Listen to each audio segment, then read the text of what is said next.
Russell D KB Production. Studios. Master Pro. Big up gentleman. Skiddy giddy gwa. Tikomberere. Tikomberere. Tikomberere. Mwari ndikomberere iwe ndivewo nezvinhu zvangu. Ishe ndikomberere iwe ndivewo nemari dzangu. Baba ndikomberere iwe ndivewo nemba yangu. Jehovha ndikomberere iwe ndivewo nemukadzi wangu. Ishe ndinodawo zvinhu zvangu, endi ndinodawo kugarawo zvakanaka nemukadzi wangu. Baba ndikomberere, ndinoziva kuti muri Mwari ane nyasha negodo.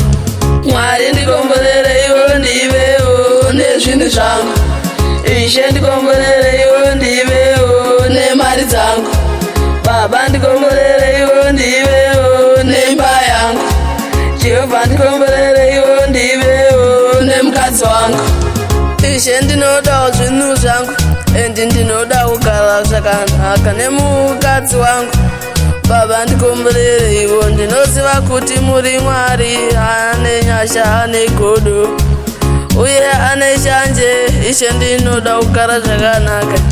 Mwari ndikomberere iwe ndivewo nezvinhu zvangu. Ishe ndikomberere iwe ndivewo nemari dzangu. Baba ndikomberere iwe ndivewo nemba yangu. Jehovha ndikomberere iwe ndivewo nemukadzi wangu.